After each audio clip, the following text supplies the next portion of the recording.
¿Qué tal? Hoy les voy a hablar sobre las principales características de la política exterior brasileña. Brasil es un país que, gracias a sus particularidades geopolíticas, a su potencial y a su política exterior, ha ocupado un lugar primordial en las relaciones internacionales y regionales. Esto se sustentó con la llegada de los regímenes democráticos. La política exterior de Brasil orientó su rumbo hacia los países de América del Sur con la llegada de los gobiernos democráticos. Con esto se demuestra que desde 1985 la política exterior brasileña se ha caracterizado por su continuidad y por la intención de crear una región económica integrada.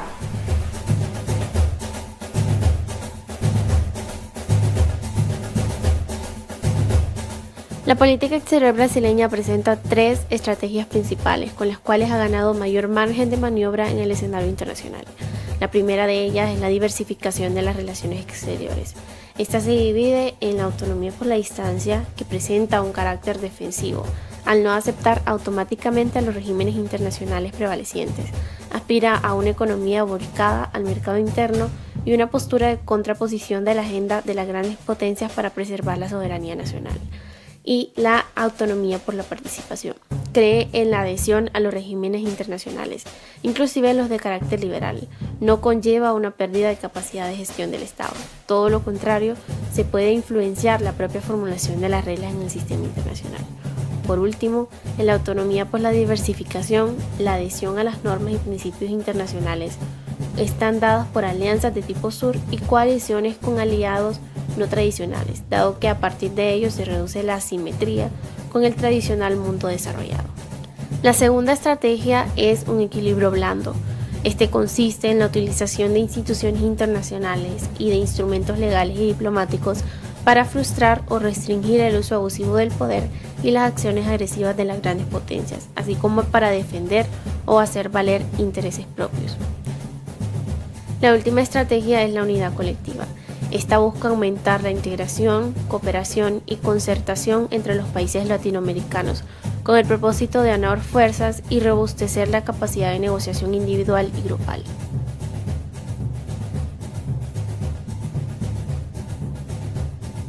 Hay dos o tres eventos internacionales que ya pueden identificar, traer luces para lo que será. Es pronóstico en relaciones internacionales es muy difícil. Pero lo que ya se pasó, en los primeros meses Brasil recibió Estados Unidos para una serie de negociaciones, de acuerdos de cooperación económica, política, tecnológica, especialmente en materia de transferencia de tecnología. Y un punto interesante de esto es que por la primera vez Brasil y Estados Unidos hicieron un acuerdo de cooperación en materia tecnológica, donde Brasil vendió tecnología, la que es una venta de la tecnología para biocombustible, el etanol, que Brasil tiene la tecnología, los Estados Unidos no, pero tiene todas las plantaciones de maíz, de cana, y en Brasil hay la producción y hay la tecnología. Entonces fue un acuerdo Brasil-Estados Unidos para venta de tecnología. Fue muy pragmático, y eso es la marca de Dilma hasta ahora mucho más pragmático, menos ideológico que Lula. Las características de la política exterior brasileña pueden ser diversas dependiendo de la época y la perspectiva en la que la analicemos. Sin embargo, pueden observarse características permanentes que permiten identificar a la política exterior brasileña como coherente y estable. La primera de ellas, la autonomía, que sin lugar a dudas es el aspecto más sobresaliente en la idea de continuidad de la política exterior brasileña. Brasil ha sido el país de América Latina donde la lógica de la autonomía como gran estrategia de política externa ha tenido mayor apego. La idea de la autonomía no fue abandonada, inclusive en aquellos momentos donde la política exterior dejó de lado la tradicional postura globalista y abrazó las ideas liberales y americanistas.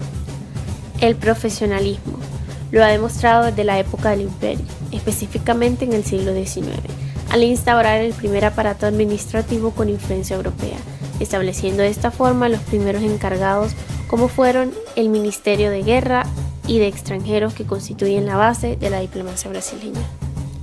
presenta estabilidad, que se refiere a la continuidad de la política externa que, a pesar de los cambios sufridos en el sistema político brasileño, se ha mantenido. Presenta un carácter principista, ya que esta es la forma de manifestar el respeto incondicional hacia los principios básicos del derecho internacional, lo cual ha sido un medio efectivo para obtener credibilidad en el mundo. Y por último, tiene una autonomía de reflexión. Es una característica de suma importancia, ya que por medio de esta, el cuerpo diplomático brasileño ha constituido sus propios modelos de interpretación del contexto mundial. América del Sur es una zona de suma importancia para Brasil, puesto que es un espacio de convivencia inmediata y necesaria para el país, ya sea por su cercanía geográfica o por la complejidad que puede llegar a tener mediante los mercados y los recursos de sus vecinos. La consistencia de permanecer América del Sur no siempre ha estado presente en la identidad y en las políticas brasileñas. Sin embargo, en las últimas 2 décadas se ha resaltado la oportunidad política y económica que representa la cooperación con los países sudamericanos, encontrando a los miembros del Mercosur como su más importante aliados estratégicos. Es evidente la razón por la que Brasil pone énfasis en su relación con América del Sur, ya que esto puede reafirmar su papel de liderazgo en el área, con lo cual se lograría dividir el continente en 2 bloques, América del Norte para Estados Unidos y América del Sur para Brasil. El proceso de integración del Mercosur constituye hoy para Brasil uno de los principales campos de actividad en cuanto a política exterior. La iniciativa política de este tratado, que en años precedentes se encontraba en manos de Argentina, es asumida actualmente de forma muy visible por la contraparte brasileña. De acuerdo con el Ministerio de Desarrollo de Brasil, se ha observado un significativo incremento en las importaciones brasileñas de productos provenientes de los países del Mercosur entre 2008 y 2009. Estos flujos se elevaron del 29%, que representa un 14,9 mil millones de dólares, a 19,2 millones de dólares, manteniendo estable la participación de los socios del bloque en 8,6% del total de las importaciones brasileñas. Gracias al multilateralismo, Brasil ha podido diversificar sus mercados y áreas de acción, haciendo frente a diversos escenarios de forma competitiva. La política exterior generada a partir de sus gobiernos democráticos no puede basarse completamente en objetivos particulares, tienen que buscar una participación mayor a nivel mundial. La búsqueda implícita del liderazgo regional fue una constante de la diplomacia brasileña. El liderazgo en iniciativas regionales tales como el UNASUR y el primer Consejo Sudamericano de Defensa son ejemplos concretos de la importancia que otorga Brasil a la unidad colectiva sudamericana. Cabe recordar que la definición de unidad colectiva indica que uno de los objetivos radica en aunar fuerzas y robustecer la capacidad de negociación individual y grupal. Ejemplo de esto ha sido el liderazgo brasileño en impulsar el diálogo birregional con los países africanos en la cumbre de Lhasa y con los países árabes en la cumbre de Laspa. Las características de la política exterior brasileña pueden ser diversas dependiendo de la perspectiva que queramos analizar. Una de las principales razones por las que tiene un fuerte interés en las relaciones con los países de América del Sur es para ejercer su liderazgo y hegemonía sin que intervenga Estados Unidos como tal, y tiene una fuerte tendencia por el respeto y la autonomía internacional. Espero les haya gustado mi video. Soy Laura Jiménez. Hasta